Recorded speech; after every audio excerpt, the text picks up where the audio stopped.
नमस्कार सगळ्यांना, जय भीम. तर आपण व्हिडिओची सुरुवात करणार आहे. तर सौदाळा हे गाव भेंडा अहिल्यानगर इथले या गावाने ना जात सोडली आहे. जात सोडली आहे म्हणजे त्याने एकत्र एक ठराव केला आहे की जात पंथ धर्म याच्या आधारे कुठलाही भेदभाव त्यांनी गावात करणार नाही. तर तर गावात कुठल्याही सामाजिक ठिकाणी किंवा कुठलंही सामाजिक कार्य असेल तर तिथे जाती भेद पूर्णपणे बंद राहणार आहे. तसेच गावातील कोणीही सोशल मीडियावर जातीभेद करणारे मेसेज करणार नाही. तर ह्यांचा हा इनिशिएटिव्ह खूप छान आहे आणि सर्वांनी हा इनिशिएटिव्ह घेतला पाहिजे असं मला वाटतं. त्यानंतर आपल्या देशाच्या वित्तमंत्री निर्मला सीतारामन यांनी म्हटलं आहे की आपला देश हा गरीब नाही आहे. आपल्यातले लोक ना गरीब होण्याचे नाटक करतात आणि एवढं सोनं चांदी खरदतात आणि उगाचच म्हणतात की आम्ही गरीब आहेत.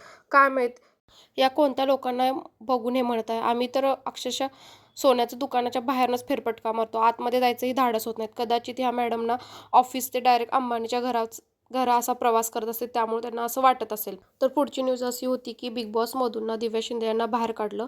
बाहेर काढण्याचं कारण तुम्ही बघू शकता त्यांचं हे बोलणं. की मी बाहेर सरकार म्हणून वावरते आणि हातात तलवार ठेवते.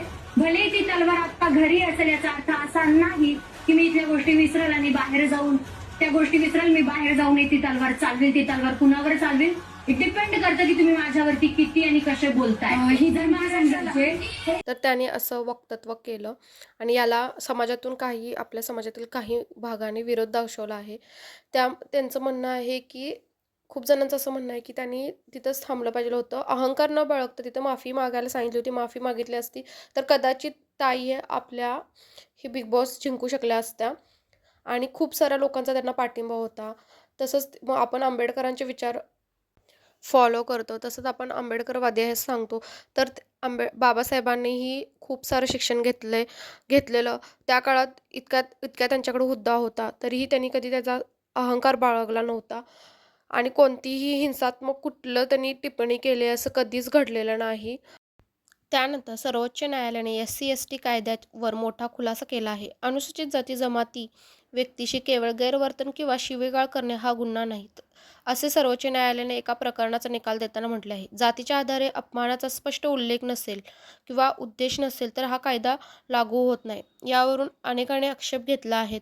लोक विचारत आहेत की एखाद्याने गायीचे मूत्र अंगावर टाकले, त्याचा उद्देश जातीच्या आधारे अपमान करणे नाही, तर याला गुन्हा ठरवायचा की नाही? तसेच जर एखाद्या SC वाल्याने OBC जनरल ST वाल्यांना जातीवरून शिवी दिली किंवा मारहाण केली तर याच्यावर शिक्षा काय? तर तुम्हाला याबद्दल काय वाटतं ते नक्की सांगा.